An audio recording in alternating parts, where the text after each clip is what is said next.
cantaré, Señor, en presencia de los ángeles. Te cantaré, Señor, en presencia de los ángeles. Te doy gracias, Señor, de todo corazón, porque has oído las palabras de mi boca. Te cantaré en presencia de los ángeles y me postraré ante tu santo templo. Te cantaré, Señor, en presencia de los ángeles. Daré gracias a tu nombre por tu amor y tu fidelidad. Me respondiste cada vez que te invoqué y aumentaste la fuerza de mi alma. Te cantaré, Señor, en presencia de los ángeles. Que los reyes de la tierra te bendigan al oír las palabras de tu boca y canten los designios del Señor, porque la gloria del Señor es grande. Te cantaré, Señor, en presencia de los ángeles. Tu derecha me salva, el Señor lo hará todo por mí. Tu amor es eterno, Señor, no abandones la obra de tus manos. Te cantaré, Señor, en presencia de los ángeles. Te cantaré, Señor, en presencia de los ángeles.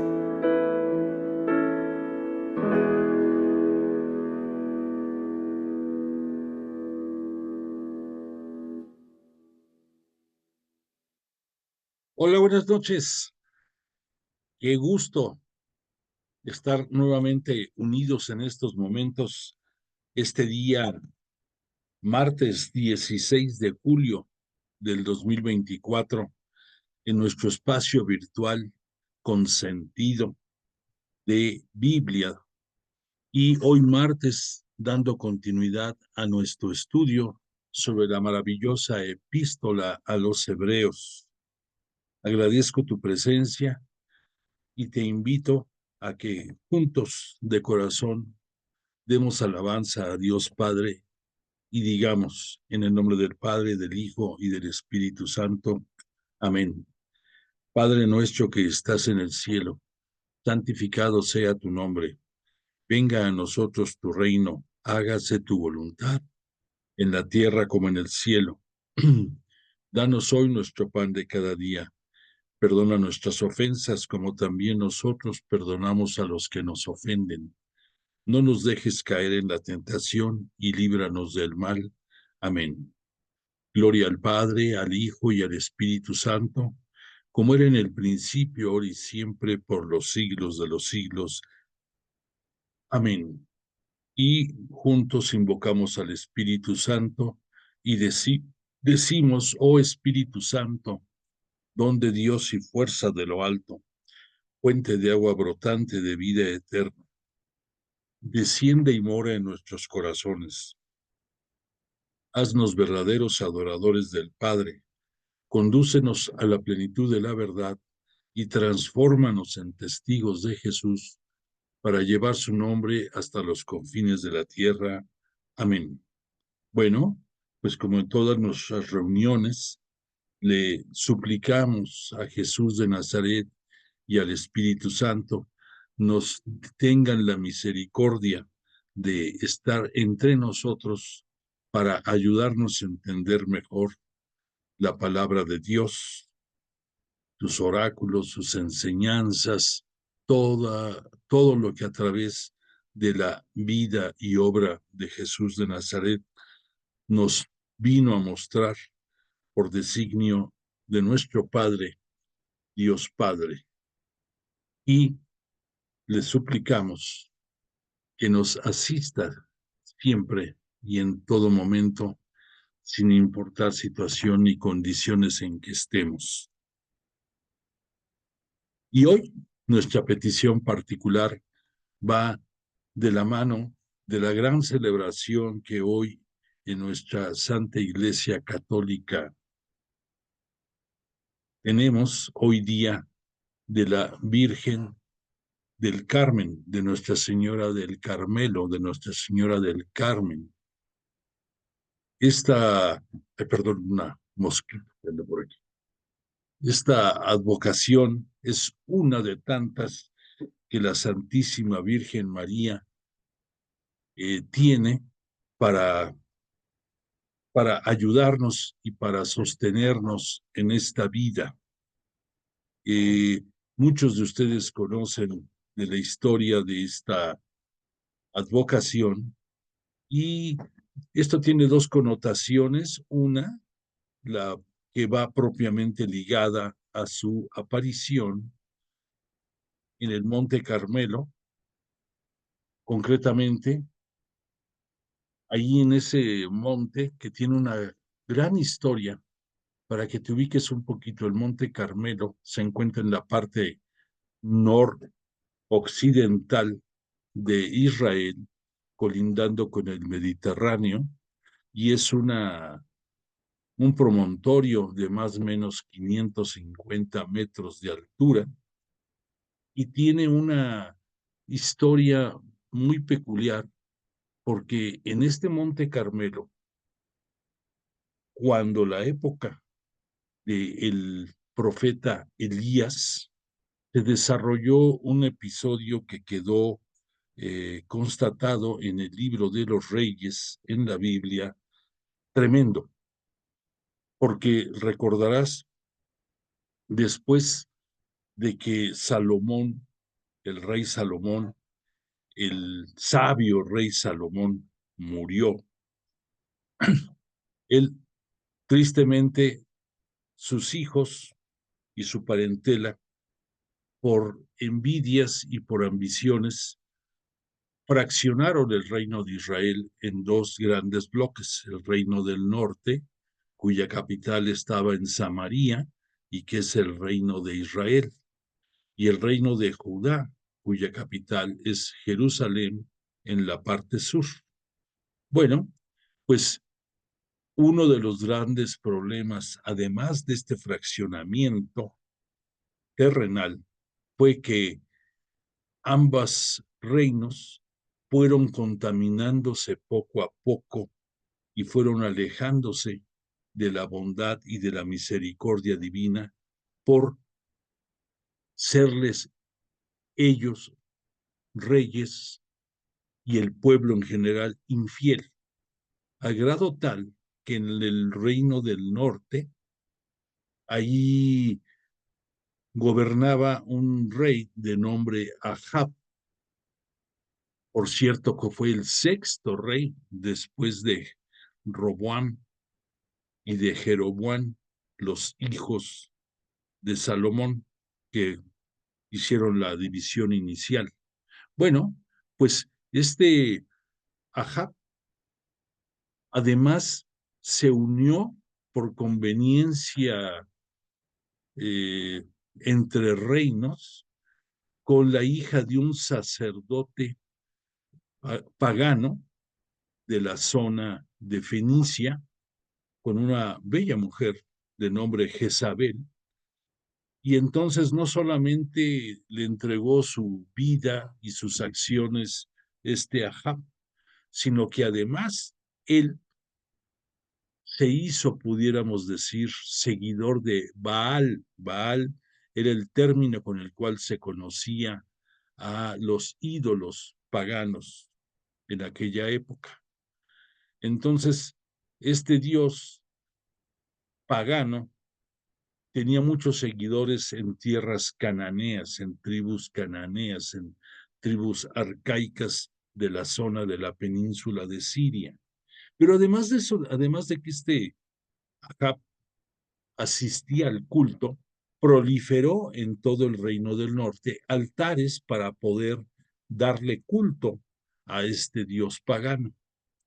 Bueno, pues en el entorno de esta situación aparece el gran profeta Elías y entonces le advierte a Ahab que eh, por su separación, por su lejanía con Yahvé Dios, su pueblo va a sufrir tremendas consecuencias, cosa que desoyó el rey. Y entonces, efectivamente, se propició una gran sequía en todo el reino que duró durante 7 años. Una gran sequía que trajo hambre y que trajo desolación en todo el reino. Entonces, en cierto momento, este Elías, guiado como siempre por Dios, y ya harto de las afrentas de los paganos y del seguimiento del rey y de toda la corte hacia ellos, reta a los sacerdotes paganos a demostrar que su Dios es más poderoso que el Dios de Elías, que Yahvé. Y entonces se concerta un enfrentamiento, por así decirlo, en la cima del Monte Carmelo. Entonces, ya ahí llevan 2 novillos, un novillo para que los sacerdotes paganos lo preparen para ser sacrificado y ofrendarlo en holocausto.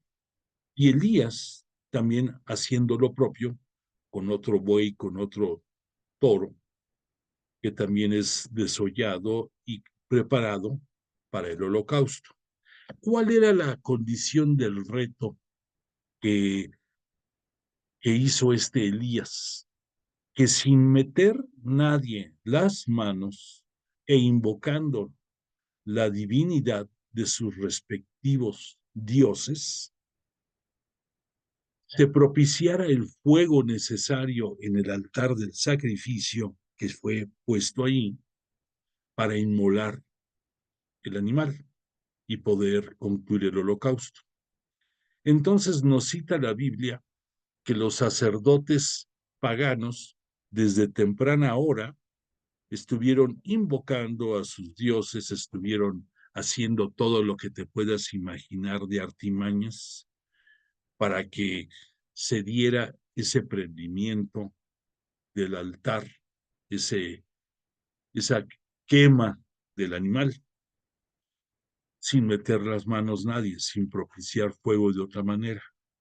Elías, él, con toda la confianza en Yahvé Dios, no solamente preparó el animal, sino que hizo una zanja alrededor o muy cercano al altar. Y ahí corría agua, bueno, se le puso agua. No solamente eso, sino que todavía roció al animal no una, sino 3 veces con agua. Recuerda que el número 3 significa la plenitud desde el punto de vista bíblico. Entonces, en pocas palabras, invocando la plenitud divina, la plenitud de Yahvé, por 3 veces puso todavía más trabas para que se diera el fuego. Y por supuesto, del lado de los sacerdotes paganos, pues ni una chispita, nada. Pero ya a la hora del sacrificio, que ya estamos hablando en la hora de la tarde, probablemente un equivalente a las 6 de la tarde, este Elías invoca a Yahvé y pide fuego para concluir el holocausto. Entonces se da un fenómeno cósmico y del cielo, probablemente por un rayo no nos citan exactamente cómo, pero desciende fuego sobre el animal y lo empieza a consumir, independientemente de que tenía hasta agua para hacer más difícil esto. Acto seguido, pues los sacerdotes paganos reconocen que el Dios de Elías es el único, es el más grande Dios. Aceptan su derrota. El punto está aquí que además de la vergüenza que pasaron, pues quedó claro ante autoridades, ante el pueblo, ante sacerdotes, quién era Yahvé Dios, quién es Dios para todos nosotros. No hay nadie más grande que Él y quedó demostrado. Entonces, de acuerdo a las costumbres de aquella época, en un reto de esta especie, el perdedor tenía que morir. Entonces, a la mañana siguiente, porque ya era tarde, los 450 sacerdotes paganos murieron degollados por la instrucción de Elías. Obviamente que la esposa de Ahab, Jezabel, además de la vergüenza que sufrió, amenazó a Elías. Lo amenazó con que no iba a pasar más de 24 horas en que sufriera la muerte. Por lo tanto, Yahvé Dios le, le comunica a Elías que se vaya de ese lugar, que se vaya, y así lo hace. Sin embargo, todavía como acto final dentro del holocausto, se propició una nube que fue cobrando dimensiones más grandes en cada momento, y de esa nube cayó copiosa y abundante cantidad de agua que vino a dar vida de nuevo a las áridas tierras de, de ahí del Monte Carmelo y de todo el reino de Israel, y vino a salvar al pueblo de una muerte segura por la sequía.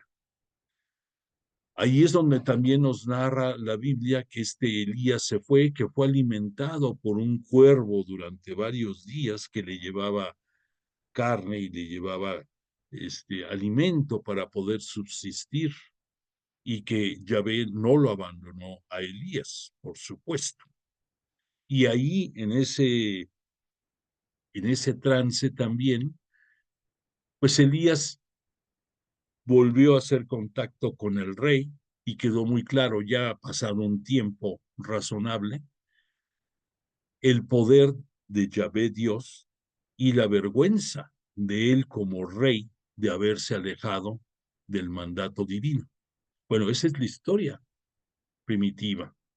Posteriormente, este Eliseo, que es el profeta que va a seguir a Elías en el mismo Monte Carmelo, ahí va a recibir el manto de parte de este Elías como una señal de que le estaba otorgando las potestades y el poder que del Altísimo había recibido este Elías, y que después vino el famoso episodio en el que Elías, según la tradición judía, en un carro de fuego se fue hacia el cielo, y este Eliseo quedó como el siguiente profeta en esa zona, también muy grande. Recordemos que este Elías, después, después de Moisés, para los judíos, en ese orden, era el segundo más importante, y que Jesús mismo, en vida, les comentó a sus apóstoles que Elías, de acuerdo a la tradición, había regresado en la persona de Juan Bautista, pero que no se dio cuenta nadie del pueblo, pero que la profecía, el oráculo que había de que Elías tenía que retornar antes de la aparición de del advenimiento del Mesías, se dio, y nos lo comunicó el propio Jesús de Nazaret. Bueno, pues esta es la historia de la grandeza del Monte Carmelo de aquellos tiempos. Es más, algunos estudiosos piensan que en el Monte Carmelo pudo haber sido el monte donde se dio el episodio de la transfiguración del Señor. Otros piensan que fue en el Horeb. No hay una definición concreta en la Biblia, pero pues pudo ser cualquiera de los dos. Recordemos que la manifestación divina siempre se da en las alturas y sin que sea una definición si fue aquí o fue allá, lo que importa es el hecho, la transfiguración se dio. Y en esa transfiguración recordemos que se presentan precisamente Elías y Moisés flanqueando a Jesús de Nazaret en ese momento en que Yahvé Dios se manifiesta en una gran teofanía y ante los ojos incrédulos de Pedro, de Juan y de Santiago se dio este evento. Bueno, pues ya citado esto porque es importante, ya en 1500 y fracción, no, en 1200 y fracción fue cuando a San Simón Stock, que era el que estaba al frente de la comunidad de los monjes que les decían carmelitas porque estaban arraigados en esa zona del Monte Carmelo, del Monte Carmel. Entonces fue donde se le apareció la Virgen y donde le entregó el escapulario, ese, ese escapulario que es un sacramental muy venerado en nuestra religión cristiana católica y que muchas personas lo portan y con gran fe lo llevan.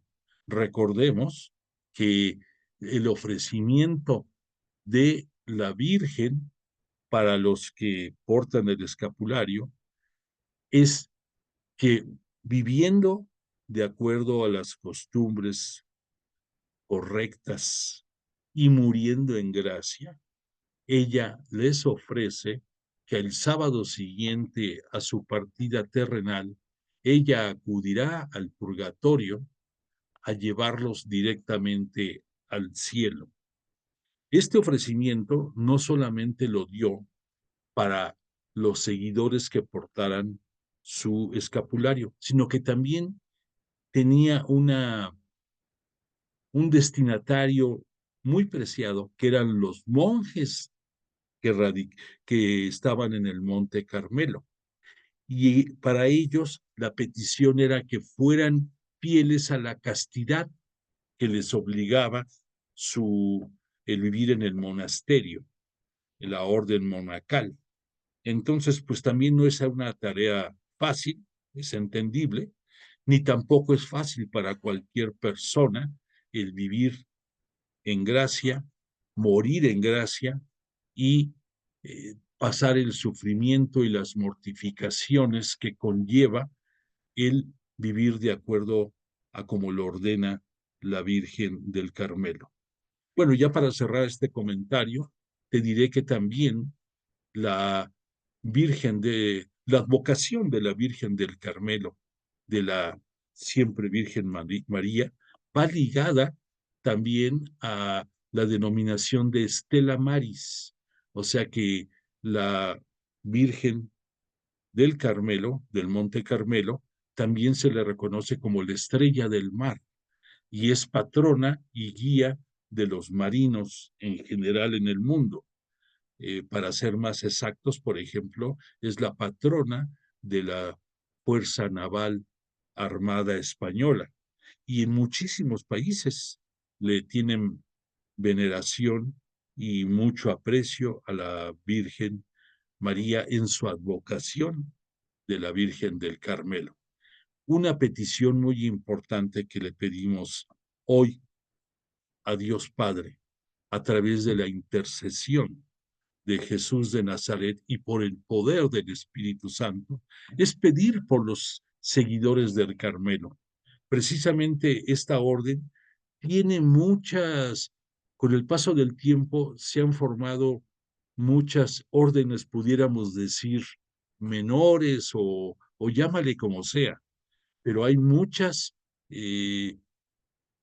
Hay muchos lugares en que hay carmelitas y tristemente en España existen dos, una de hombres que retan que ellos, es la iglesia de Palmeiras, creo se le llama, en que retan al Papa que no tiene, según ellos, la autoridad y las potestades que el vicario de Cristo y que el seguidor de Pedro, el Papa, debe de tener. Ellos se dicen la iglesia verdadera, una apostasía completa.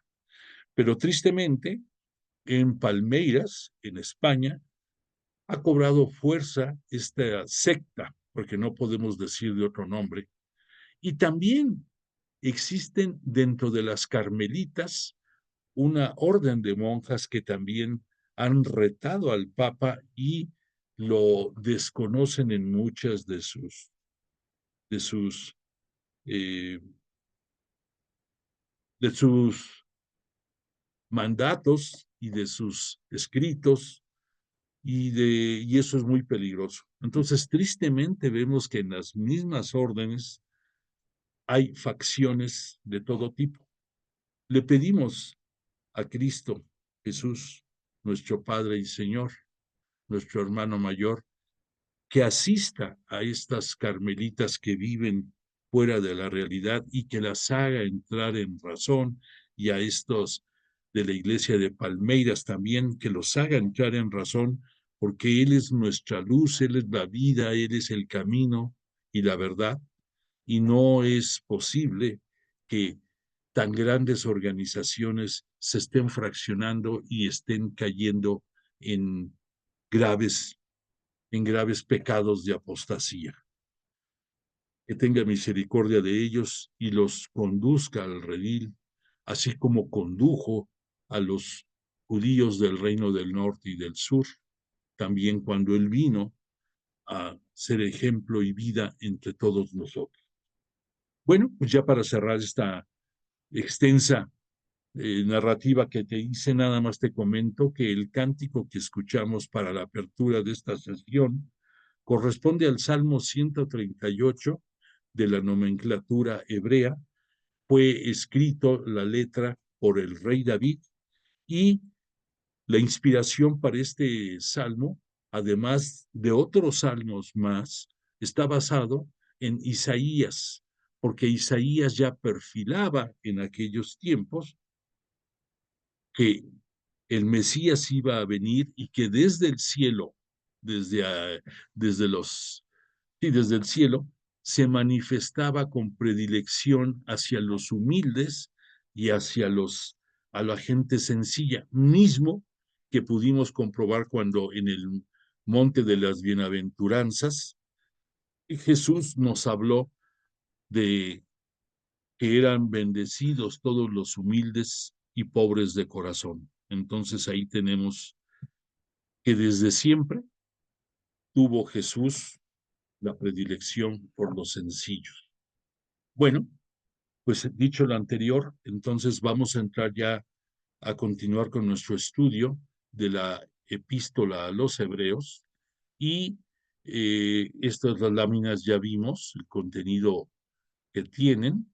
Lo último que estuvimos viendo en la clase pasada fue acerca del capítulo 3, estos conceptos de Jesús sumo sacerdote al estilo de Melquisedec. Recordemos que aquí lo que nos estaban diciendo, que así como Melquisedec aparece en la Biblia sin citar genealogías, sin citar lugar de nacimiento, es claro, eso sí, que este Melquisedec era rey y además era sacerdote, sacerdote del Altísimo, así nos cita la Biblia, y que él era sacerdote que ofrendaba pan y vino. Por lo tanto, a los ojos de todos nosotros, vemos que es un precursor del sacerdocio de Jesús de Nazaret, con la gran diferencia de que Jesús de Nazaret va a ser sumo sacerdote. en aquel tiempo Melquisedec era un sacerdote más. Y vimos que también Jesús, sumo sacerdote, es digno de que por la fidelidad que él manifestó a la voluntad de Dios Padre, por haber llevado hasta las últimas consecuencias las disposiciones divinas, es digno de que nosotros seamos fieles a su palabra, que nos abracemos a ella, porque por la entrega sin límite de su cuerpo masacrado y su sangre derramada hasta la última gota, Jesús de Nazaret no solamente nos consiguió la remisión, la redención del pecado, sino que además nos, con ese acto, venció la muerte, que era la culminación del pecado, era el destino final que teníamos en vida, estar muertos por el pecado.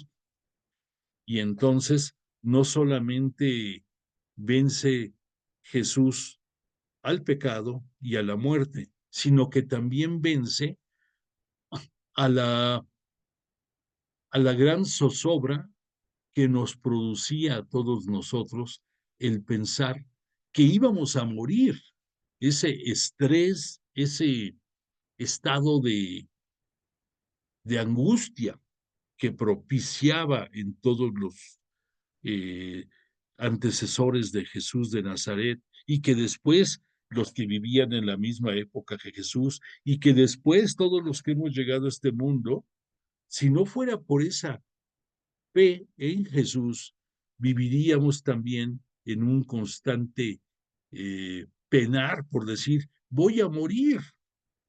Entonces, esa angustia, gracias al sacrificio de Jesús, se puede llevar a otro estrato, a otro nivel, que eso no quiere decir que reneguemos o neguemos que vamos a dejar este mundo, pero ya con la confianza y la esperanza de que por la resurrección gloriosa de Jesús, por su ascensión a los cielos y porque Él es el camino, la verdad y la vida, estamos seguros que el término de nuestra vida terrenal en este mundo va a ser un instante únicamente en que vamos a tener también una resurrección gloriosa y podemos tener en nuestro espacio reservado por Jesús en el cielo si somos fieles a su palabra, si seguimos amando a nuestro prójimo como Él nos ama a nosotros y dándole culto solamente a Dios Padre. Si seguimos eso, vamos a llegar al cielo, vamos a llegar al reino de Dios. Entonces, esa gran diferencia vemos que la tiene solamente Jesús, ni siquiera Melquisedec. Pero también recordemos que vimos que si este Abraham le dio diezmo a Melquisedec, nunca un inferior le dará a algo a alguien si no es superior en jerarquía a él. Entonces, que este Abraham, aun siendo el padre de la fe, y que de él emanan las grandes religiones monoteístas y que fue el padre de muchísimas naciones, con el paso del tiempo, él se postra ante Melquisedec, lo cual nos habla de la grandeza del sacerdote y rey Melquisedec. Bueno, entonces también vimos que esa fidelidad de Jesús es superior a la de Moisés porque nos habla el autor de la epístola a los Hebreos que este Moisés fue un administrador, fue un conductor, fue alguien que sin haber creado eh, los lineamientos de la ley, estuvo al frente para que el pueblo de Israel lo cumpliera y se preocupó por dejar los escritos con todos los preceptos que catalogaba al pecado en sus diferentes acepciones de acuerdo al desempeño dentro de los judíos. O sea, no marcaba esto es pecado y se va a corregir de esta forma, sino que eran los 613 preceptos, la mayoría de los cuales eran restrictivos y los otros pues agobiaban a todo el pueblo en su cumplimiento. Pero entonces, velo como sea, pero este Moisés fue el que recibió las tablas de parte de Yahvé Dios, el que invitó al pueblo a darle únicamente a Yahvé Dios culto y también que cumpliendo esto, el pueblo de Israel iba a ser el pueblo predilecto de Dios por ofrecimiento de Yahvé Dios, que él lo sigue cumpliendo, pero que tristemente, en este caso los hebreos, los israelitas, los integrantes del pueblo de Israel, no cumplieron en muchísimos momentos y por esa razón tuvieron que pasar los 40 años en el éxodo, en el desierto, y la mayoría de ellos no tuvo la gracia de llegar a la tierra prometida, que fue el ofrecimiento, pudiéramos decir, material y único, bueno, los dos ofrecimientos de parte de Dios, de Yahvé Dios. Uno, que iba a ser el pueblo de su potestad divina por todos los siglos de los siglos. Y lo segundo, de llevarlos a la tierra prometida terrenal, cosa que cumplió también Yahvé Dios. Pero que ya con este Jesús las cosas cambian porque Jesús no es alguien que va a conducir, no es alguien que solamente va a liderar, no es alguien que va a ser conductor, además de que lo es en su ministerio público, porque en muchos momentos lo asumió. Este Jesús, por ser integrante de el hijo de la casa de Dios, por ser el unigénito de Dios, hay una gran diferencia entre Moisés, que condujo, a Jesús, que construyó su propia casa de Dios en la tierra, que nos trajo el reino de Dios a este mundo, y que no solamente eso, sino que con su resurrección gloriosa nos da la potestad, nos da la oportunidad de llegar al reino de los cielos. Punto muy importante el recordar el que Jesús, al ser quien nos trae la palabra de Dios en los tiempos de la plenitud, es cierto que como nos lo anunció él en muchos momentos, el reino de Dios está entre nosotros, algo que no comprendíamos de todo su ministerio aquí en la tierra y que muchos seguimos sin entender. El reino de los cielos, el reino de Dios está entre nosotros, claro, y lo estamos viviendo en vida desde aquí. Solamente los que no quieren vivir cerca de Dios, cerca de Jesús, nuestro hermano mayor, y seguir sus mandamientos y el gran mandamiento sobre todo de amar al prójimo como Él nos ama a nosotros, no disfrutamos de ese reino de Dios en la tierra. Y tenemos que esperar muchos a que llegue ese momento en que por la esperanza que tenemos lleguemos al reino de los cielos. Qué triste que no aprovechemos que Dios está entre nosotros. Bueno, y por último, recuerda que vimos en de acuerdo a esta lámina, que Jesús sumo sacerdote es misericordioso. Y esto viene como consecuencia de que Jesús, por mandato de Dios, él en su vida terrenal tuvo que, al hacerse semejante a nosotros, el padecer, el sufrir, por dos razones. Uno, porque sufriendo él, pudo mostrarnos misericordia, no porque no la conociera, él siempre la ha conocido, él siempre la ha tenido, pero fue para demostrarnos a nosotros humanos que él era uno más como nosotros. Entonces, Él compartió con nosotros la miseria sobre todo, la miseria espiritual, y su corazón misericordioso, el cordis, el corazón, lo entregó hacia todos nosotros. Pero solamente vimos que alguien que asume y vive la miseria puede tener compasión por otro necesitado de misericordia, por un lado. Y por otra parte, algo que vamos a ver en esta noche es que también por mandato divino, Jesús tenía que morir porque tenía que llevar hasta el extremo el cumplimiento de la palabra de Dios Padre, y eso implicaba el morir. Solamente muriendo, Jesús iba a poder llegar a ser considerado sumo y eterno sacerdote. ¿Por qué?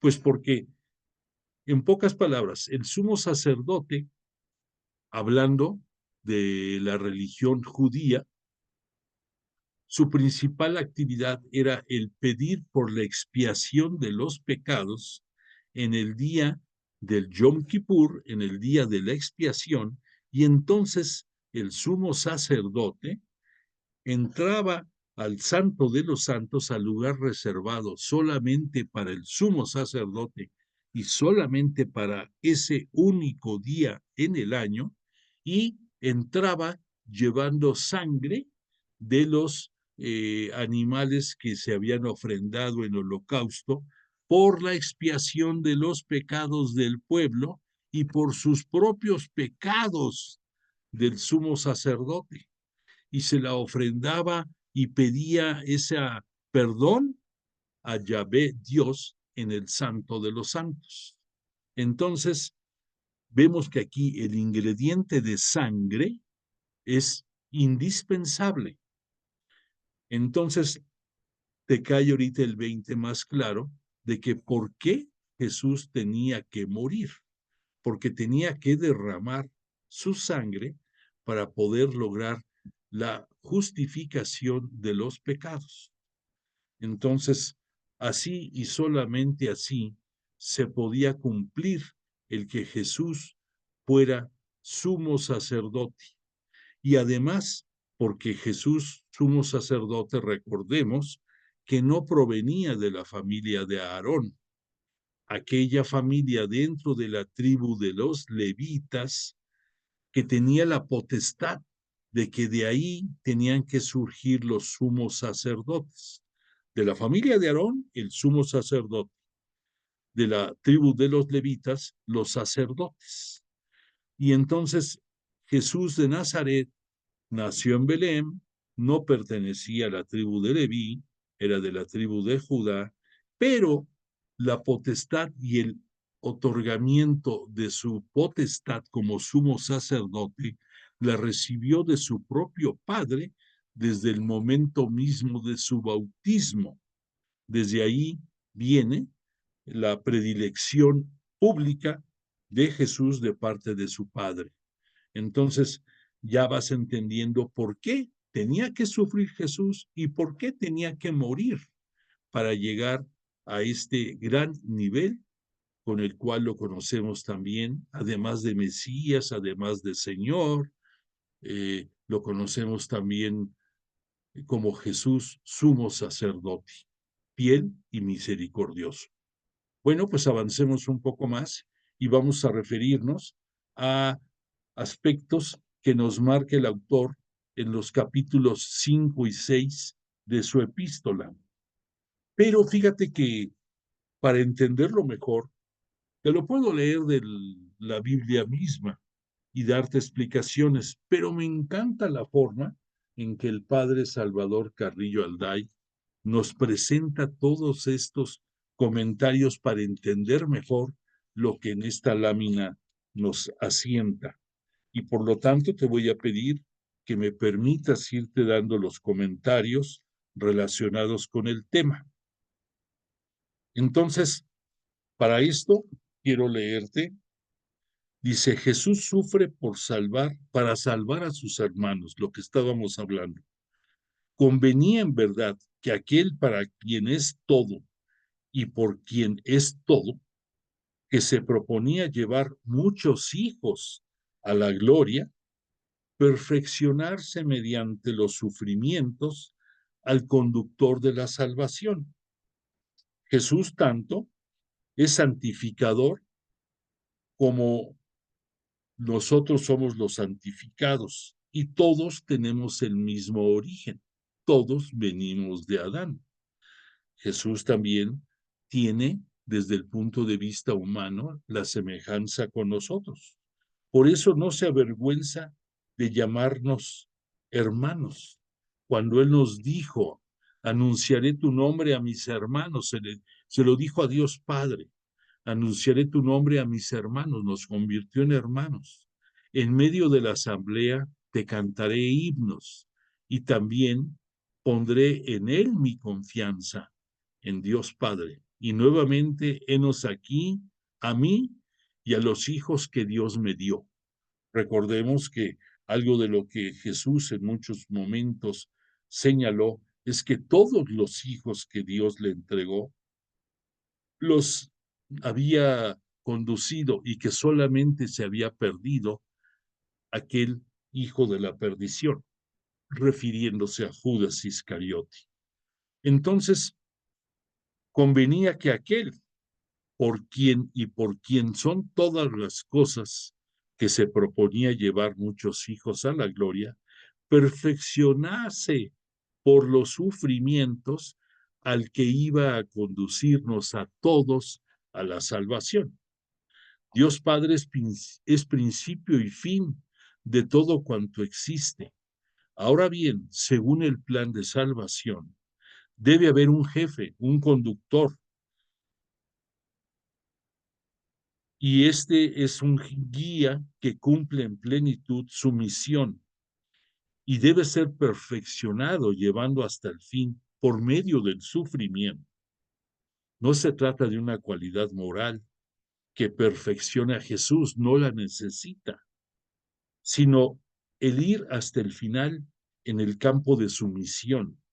Él como apóstol, porque tenía una misión dada por Dios Padre, cumple perfectamente con su misión y se convierte en el guía que tras de sufrir este misterioso designio del Padre, nos salva a todos, nos redime a todos. El autor está anticipando discretamente la misión de Cristo como sacerdote y víctima. Su oficio sacerdotal en el momento en que inmola y ofrece a la víctima a la divinidad de Dios es el mismo.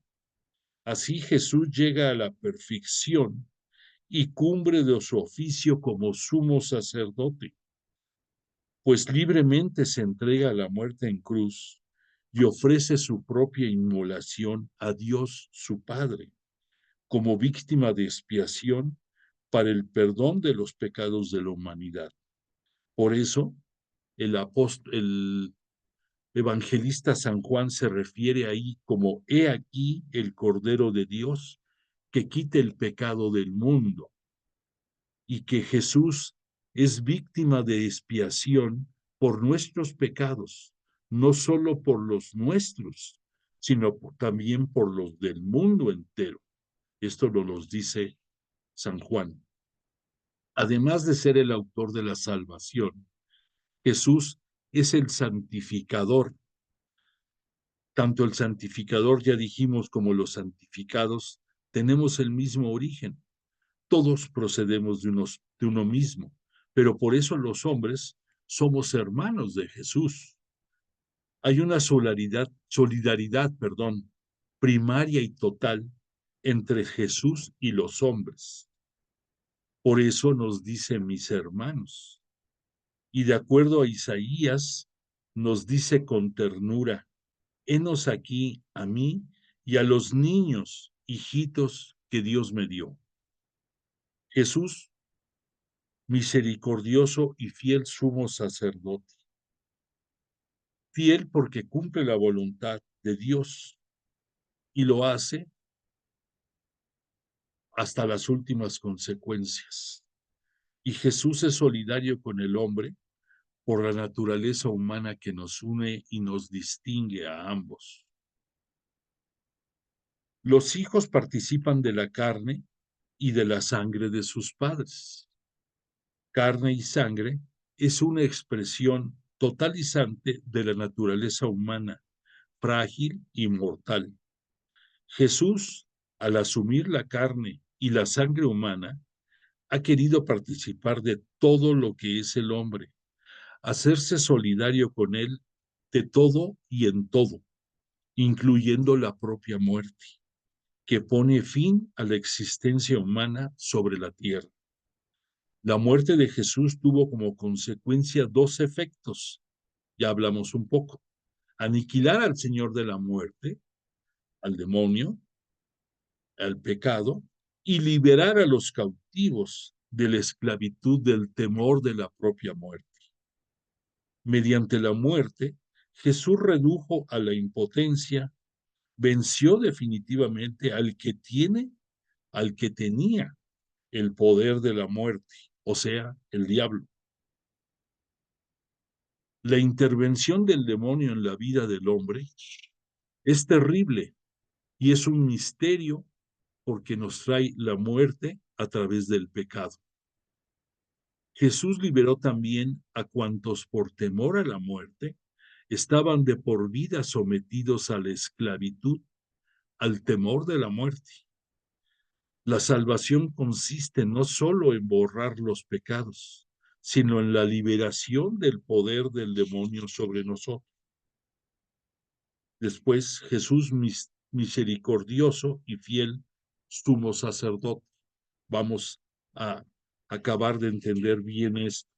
Nos encontramos ante un pasaje capital de la epístola a los Hebreos y de la importancia singular para la teología del sacerdocio de Cristo. Por primera vez el autor da a Jesús el título de sumo sacerdote.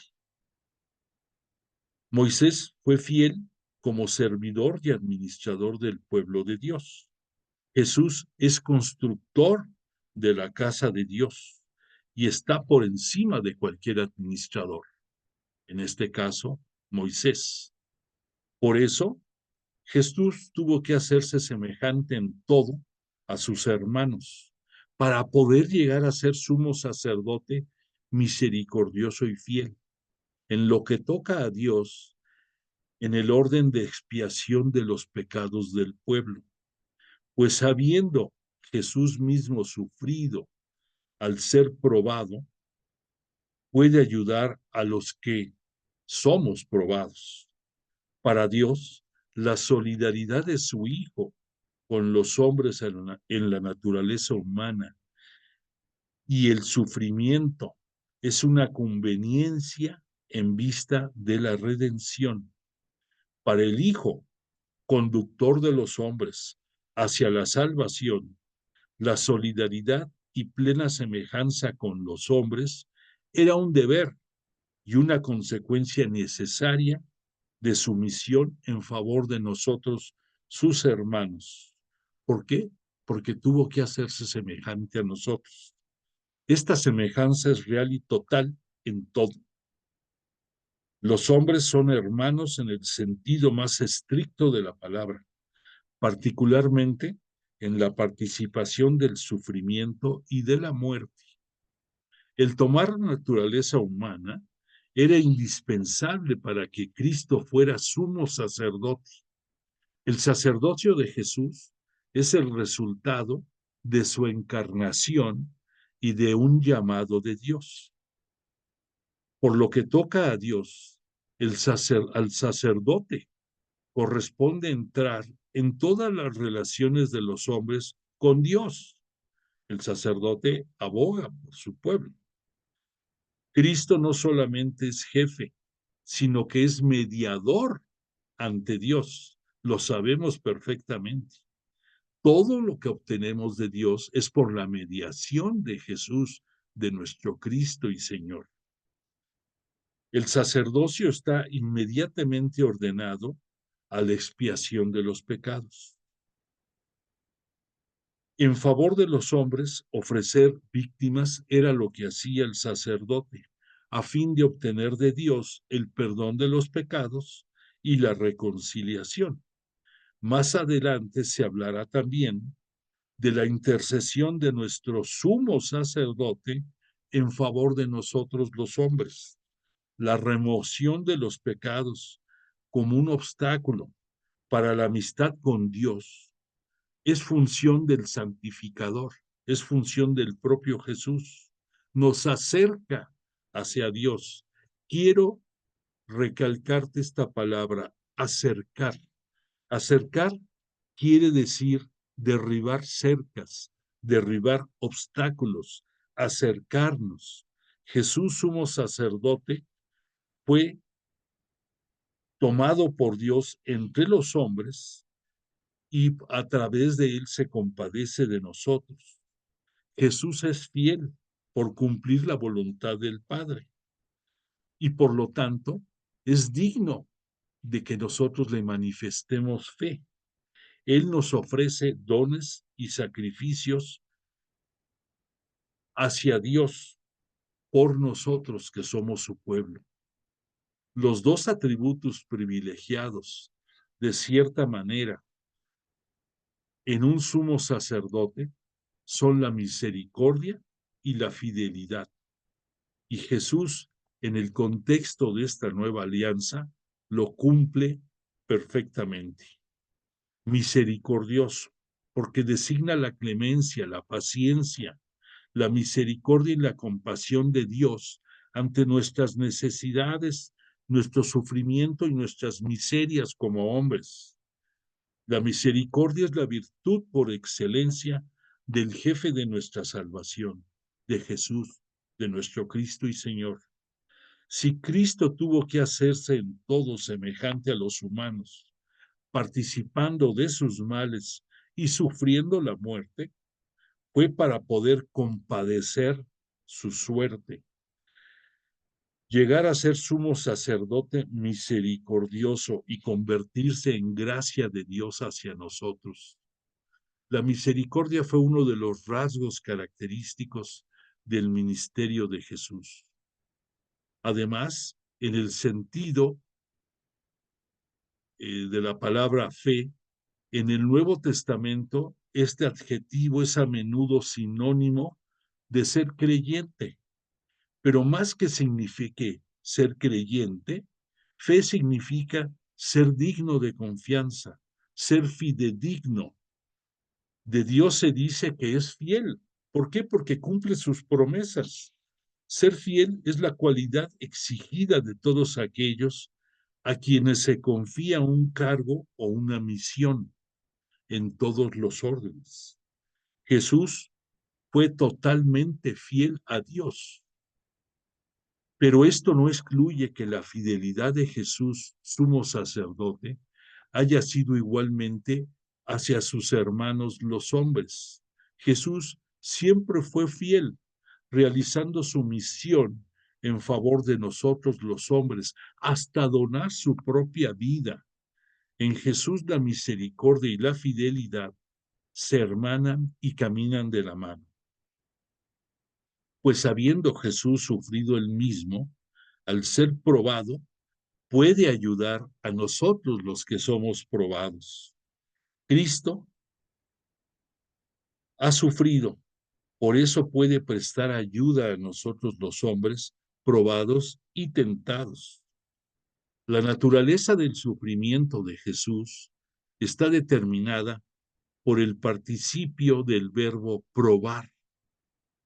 Teniendo experiencia en la debilidad humana, su conductor, su jefe, su santificador y sumo sacerdote, Jesús, está pronto para ir en ayuda de aquellos que claman a Él cuando se hallan en dificultad o en tentación de sucumbir.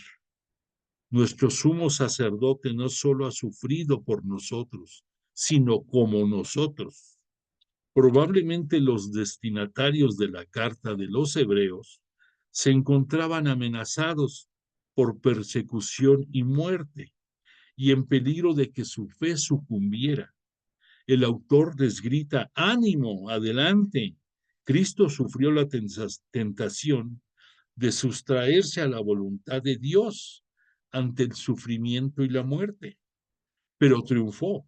Su comprensión y su compasión sacerdotal son eficaces y eternas. Por lo tanto, Dios quiso que Jesús fuera hombre como nosotros hasta el sufrimiento y la muerte. Su unigénito tenía que sufrir y morir de acuerdo a su plan de salvación. Cristo nos ayuda a entender la muerte y el sufrimiento. Se hace camino para resucitar en Él y resucitar con Él. Mientras más misericordiosos podamos ser nosotros, el Espíritu Santo hará que tengamos misericordia de Dios hacia nosotros abundante. La fidelidad es de ti hacia Dios, hacia Jesús. Fe, confianza y entrega. Nos hace verdaderos hijos de Dios, fieles a Dios, Jesús. Nuestra fe se encuentra reflejada en el credo. Todo lo que el credo dice es un resumen de lo que es nuestra fe. Vamos a seguir. Jesús, sumo sacerdote fiel. La fidelidad de Jesús, ya dijimos, es superior a la de Moisés. Jesús es apóstol y sumo sacerdote de nuestra fe. Moisés es digno de una gloria en tanto superior porque administró con dignidad la construcción de la casa de Dios, pero Jesús es constructor y forma parte de la propia casa. Es constructor del universo de Dios. Moisés, repito, fue fiel como servidor. Y el Espíritu Santo nos hace a todos nosotros, en el bautismo, santos. Nos hace seguidores de la vocación celestial y de la vida eterna. Y contemplamos en Jesús el gozo a través de él. Cristo fue como hijo al frente de su propia casa, que somos nosotros, la iglesia, si es que mantenemos la entereza y la gozosa satisfacción de la esperanza. Importante, repito, Cristo fue como hijo al frente de su propia casa, que somos nosotros, si es que mantenemos la entereza y la gozosa satisfacción de la esperanza. El adjetivo santos significa separados, consagrados a Dios, y viene del Antiguo Testamento, pero ahora es aplicado a los cristianos santificados gracias a la obra de Jesús y a su muerte y resurrección. Los santos son parte del llamamiento que viene de Dios, que nos invita a vivir en la gloria del cielo. Solo podemos llegar al cielo si imitamos la santidad de Jesús. Los lectores son invitados no solo a reflexionar sobre Jesús, sino a contemplarlo, repito, contemplarlo como apóstol y sumo sacerdote de nuestra fe. Apóstol significa enviado. Apóstol en la literatura de los rabinos judíos no solo significa enviado, sino representante de la comunidad ante Dios. Jesús es apóstol de nuestra fe. Creemos que Jesús fue enviado por Dios, pero también Él es nuestro sacerdote y representante ante Dios, nuestro mediador. Jesús, pues, es fiel a Dios que lo instituyó apóstol y sumo sacerdote. Mantenernos en la fe es una firmeza necesaria hasta el fin, y esto lo traducimos en la palabra esperanza. Esperanza significa vivir en gozo y alegría de que vamos a llegar al reino de Dios. Lo vamos a vivir desde la vida misma y vamos a vivirlo eternamente en el reino de los cielos. Dice el autor, Moisés, para refrendar esto, Moisés fue solo un mayordomo y un administrador de la casa de Dios, pero el constructor es Dios. Moisés fue fiel como noble servidor y como testigo de lo que vendría más tarde, Jesús, Cristo. Y Cristo, en cambio, no es servidor, sino hijo y está al frente no de una casa extraña y ajena, sino de su propia casa, casa de su Padre. Y esta casa la constituimos todos nosotros. La casa de Dios es necesaria para mantener la confianza y la gozosa satisfacción de la esperanza, una esperanza de la cual nos podemos gloriar, de la que no debemos avergonzarnos jamás. Por lo tanto, tengamos atención a la infidelidad. El autor de la epístola hace una exhortación apremiante que revela el estado de ánimo de la comunidad sacerdotal de aquellos años. Recordemos que escribió esta epístola más o menos por el año 67 y se presume lo hizo para sacar adelante a antiguos sacerdotes judíos que habían abrazado a la Iglesia Cristiana Católica y que estaban temerosos y dudosos de seguir dentro de la religión cristiana católica y tenían el asedio moral de regresar al judaísmo. Por lo tanto, el autor de la epístola los exhorta como parte de como parte de su epístola, a que la vean como palabra del Espíritu Santo y por lo tanto les dice a estos sacerdotes en riesgo, si oís hoy la voz, no endurezcáis vuestros corazones, como el día de la provocación en el desierto, donde me provocaron vuestros padres y me pusieron a prueba, aún después de haber visto mis obras durante 40 años. Por eso me irrité contra esa generación y dije, Dios, andan siempre errados en su corazón, no conocieron mis caminos. Por eso juré en mi cólera, no entrarán en mi descanso. El hoy de la salvación, a pesar de haber sido testigos de los prodigios obrados por Dios en el desierto, endureció el corazón de muchos seguidores y naufragaron en su fe. No pudieron ser, no pudieron vivir en la esperanza y por lo tanto de llegar a la tierra prometida.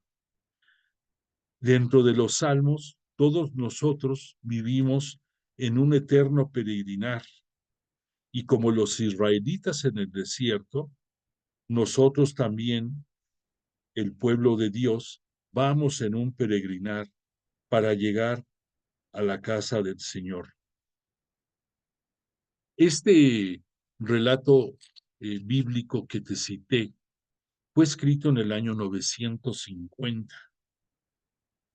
pero el autor de la epístola lo está aplicando en este año 67, 68 en la epístola. Yo te hago la pregunta, ¿tú lo aplicas a tu vida? ¿Tú lo aplicas hoy a tu vida diaria? ¿No tienes el corazón endurecido? ¿No estás igual que los que anduvieron deambulando en el desierto, dudando de la misericordia divina, dudando de la bondad y de la fidelidad de Dios hacia nosotros? ¿No dudas en ocasiones de que de verdad Jesús por su muerte te redimió de los pecados? ¿No dudas en ocasiones de que por su gloriosa resurrección nos dio la oportunidad de llegar a los cielos? Piénsalo. Mirad, hermanos, que no haya ninguna que no haya en ninguno de vosotros un corazón maleado por la incredulidad que le haga apostatar de Dios vivo. Recuerda que la apostasía es renegar de tu fe. Antes bien, exhortaos mutuamente cada día, mientras dure el hoy, para que ninguno de vosotros se endurezca seducido por el pecado, pues hemos venido a ser partícipes de Cristo, a condición de que nos mantengamos firme hasta el fin, con la confianza desde el principio demostrada.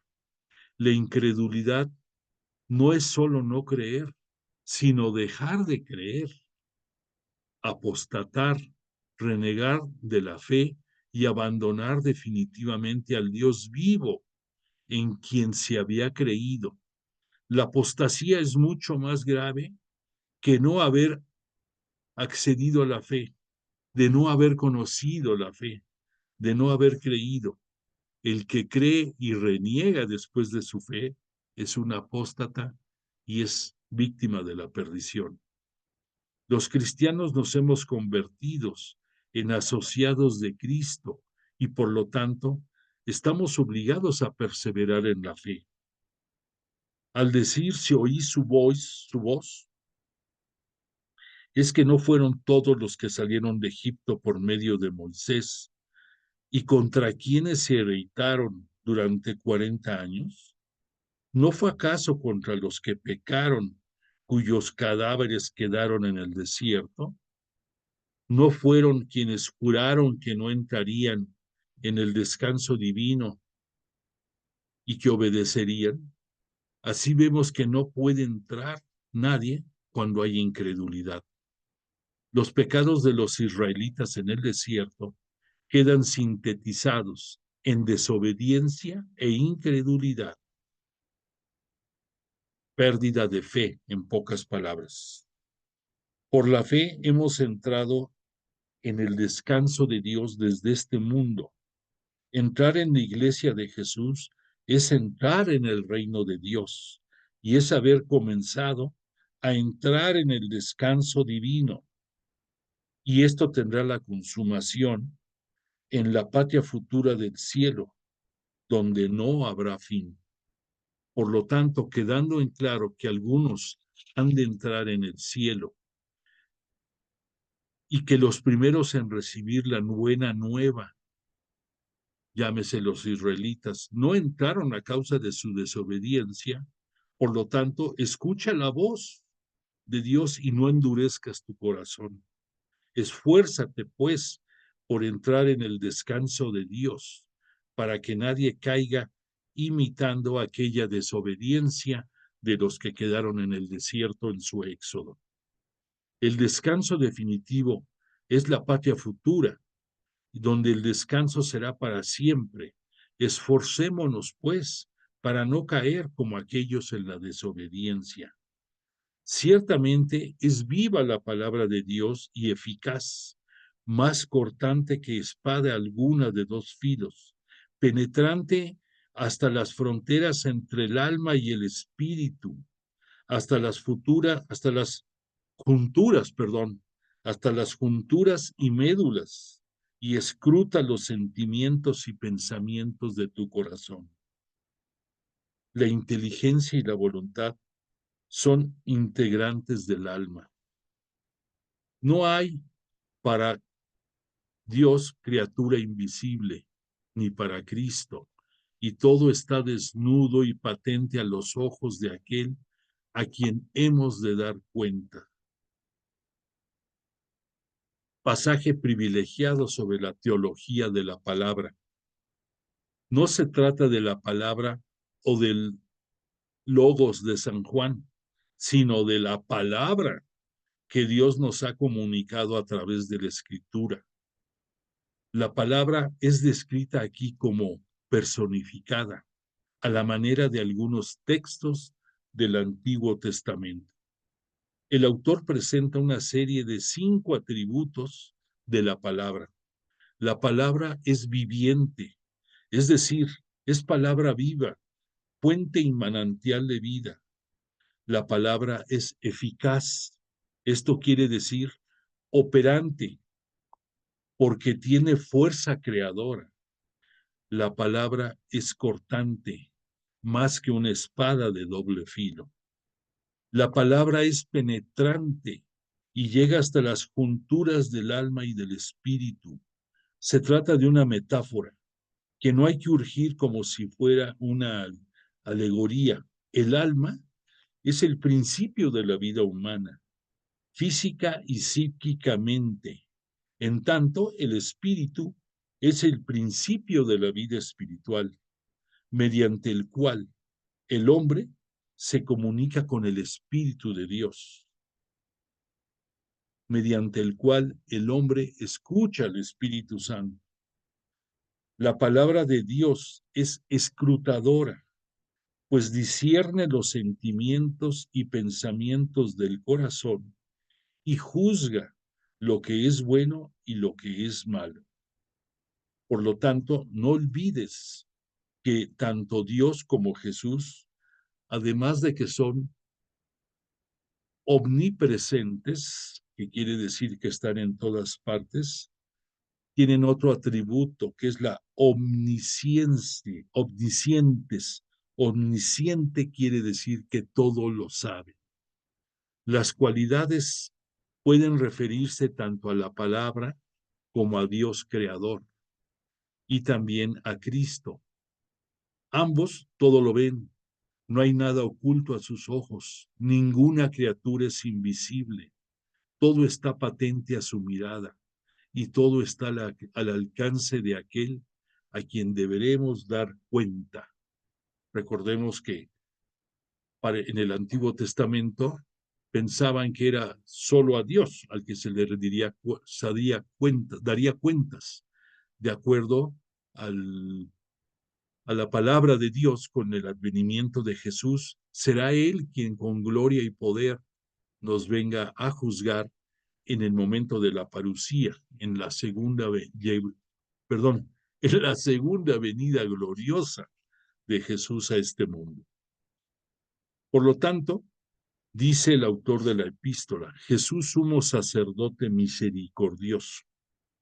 Teniendo pues un sumo sacerdote grande que ha penetrado los cielos, porque ahí está Jesús, Jesús, nuestro Cristo, nuestro hombre, está en los cielos, glorificado, Jesús de carne y hueso, teniendo un sumo sacerdote grande que ha penetrado los cielos, Jesús, el Hijo de Dios, mantengámonos firmes en la fe que profesamos, pues no tenemos un sumo sacerdote que no pueda compadecerse de nuestras flaquezas, sino a alguien probado en todo a semejanza nuestra, excepto en el pecado. Acerquémonos, por tanto, con confianza al trono de la gracia, a fin de alcanzar misericordia y hallar gracia para una ayuda oportuna. Jesús, sumo sacerdote, es grande, ha llegado a su plena glorificación celeste. ¿Por qué? Porque es el Cristo. Su grandeza es extraordinaria. Jesús, Hijo de Dios, sumo sacerdote, grande, glorificado. Ese es el Jesús en quien se puede depositar plena y totalmente la confianza. Como podemos fácilmente percibir, no se trata de Jesús sacerdote en el Calvario, sino de Jesús Cristo, sumo sacerdote en el cielo. Mantengámonos firmes la fe que le profesamos. No tenemos un sumo sacerdote que no pueda compadecerse de nuestra flaqueza. Compadecer quiere decir padecer en compañía de nosotros. Te repito, compadecer significa que padece en compañía de nosotros mismos, sufre con nosotros, participa en nuestro sufrimiento. Jesús, pues, es un sumo sacerdote misericordioso y compasivo.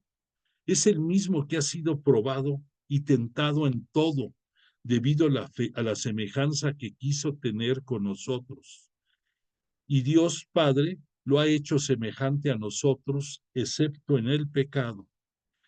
En Jesús no hubo la menor contaminación de pecado, siempre vivió unido a Dios. La razón es profunda. Si Jesús es hombre, es también Dios. Y Dios es el santo, el sin pecado, en quien no puede haber ni rastro de oscuridad. Dios y el pecado se excluyen. Por esta razón, la humanidad de Jesús fue santificada plenamente desde el primer momento de su existencia por la gracia del Espíritu Santo, autor de la encarnación del Hijo de Dios en el virginal seno de María, Madre de Dios y Madre de Jesucristo, y por su misericordia, Madre nuestra. Los corderos, los animalitos, eran inmolados para oblación por los pecados del pueblo. Jesús fue la última víctima. Por eso es el sin pecado, se convirtió en pecado y por el pecado murió por todos nosotros y se convirtió en el Cordero de Dios. Por otra parte, el pecado no es inherente a la naturaleza humana. Dios no creó el hombre en pecado. Fue el hombre quien por su propia voluntad pecó. Por otra parte, la misión de Jesús era liberar al hombre de su pecado. Acerquémonos, por tanto, con confianza, con seguridad, con audacia al trono de la gracia, no al de la condenación. El sumo sacerdote lo vamos a ver, a citar ahorita en 4 pequeñas versículos. Y dice, porque todo sumo sacerdote tomado de entre los hombres está puesto en favor de los hombres en lo que se refiere a Dios, para ofrecer dones y sacrificios por los pecados, y puede sentir compasión hacia los ignorantes y extraviados, por estar también él mismo envuelto en flaqueza. Por esta misma causa, debe el sumo sacerdote ofrecer tanto por el pueblo como por sí mismo sacrificios por los pecados. Y nadie toma para sí tal dignidad sino el llamado por Dios, lo mismo que Aarón. Aquí estamos hablando del sumo sacerdote de acuerdo a la tradición judía. El sumo sacerdote es un hombre tomado entre los hombres, puesto en favor de los hombres sus hermanos, para ocuparse de aquellas cosas que se refieren a Dios, a fin de ofrecer dones y sacrificios por los pecados del pueblo. El autor subraya solamente una de las funciones del sacerdote, el oficio de ofrecer dones y sacrificar víctimas para expiación de los pecados. El sacerdote tenía además en el Antiguo Testamento otros oficios o funciones. Era un hombre que entraba en la casa de Dios y vivía al servicio del Altísimo, de Dios. El sacerdote consulta a Dios y da a conocer al pueblo los preceptos de la ley divina, los preceptos de lo que era la Torá, de los libros de la ley de los judíos. El sacerdote dirimía litigios y daba soluciones a problemas. Su conducta con respecto a sus hermanos era compadecer a los ignorantes y a los que cometían errores, porque él mismo, el sacerdote, estaba rodeado de debilidad. Y justamente a causa de su debilidad, debía ofrecer sacrificios por sus pecados personales y ya después de eso por los del pueblo. Y el origen del honor sacerdotal radicaba en ellos. El oficio de sumo sacerdocio era un honor, una dignidad que requería un llamamiento divino, como fue en el caso de Aarón. Manda acercarse a ti en medio de los israelitas a tu hermano Aarón, le dice Dios, Yahvé, a Moisés, con sus hijos, para que ejerza mi sacerdocio. El hombre, pues, no puede atribuirse, arrogarse apropiarse del sumo sacerdocio por cuenta propia, ni tampoco ejercerlo para él egoístamente. Jesús, sumo sacerdote, nada más te voy a dar la introducción y vamos a continuar porque es muy interesante todo lo que viene aquí con referencia a la personalidad de Jesús, sumo sacerdote para siempre. Nada más la introducción dice, Jesús, sumo sacerdote, este pasaje central de la epístola hace la aplicación a Jesús de los requisitos para ser sumo sacerdote y describe la realización del ejercicio sacerdotal. De igual modo, Cristo no se apropió la gloria de ser sumo sacerdote, sino que la tuvo de quien le dijo, Hijo mío, eres tú, yo te he engendrado hoy. Como también en el Salmo 2 lo cita, tú eres sacerdote para siempre, a semejanza de Melquisedec, el cual, habiendo ofrecido en los días de su vida mortal ruegos y súplicas, con poderoso clamor y lágrimas, al que podía salvarlo de la muerte, fue escuchado en actitud reverente. Se refiere a Jesús en oración al Padre, y aun siendo hijo, con lo que padeció, experimentó la obediencia, y llegando a la perfección se convirtió en causa de salvación eterna por todos los que le obedecen, proclamado por Dios sumo sacerdote a semejanza de Melquisedec.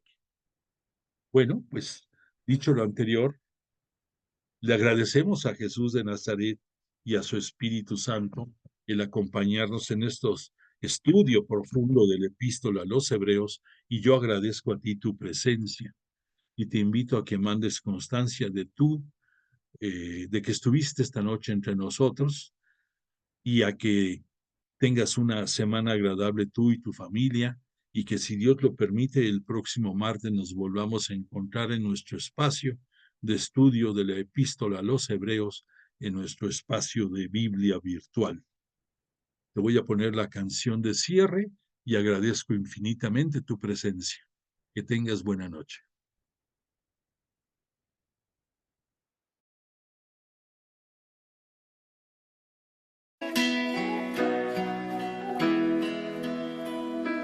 Dicen que un día un ángel a una mujer visitó y trajo con él un mensaje de salvación. Dicen que un día un niño en un pesebre nació, y aunque era el rey de los hombres, humilde creció. Y cuentan que en unas bodas un milagro ocurrió. Se quedaron sin vino, pero él les dio el mejor. Y a los ciegos curó, el pan también multiplicó, calmó las aguas en medio de tormentas y por mí se entregó. Aunque no lo pueda ver, aunque no lo pueda tocar, creo en su palabra y la promesa que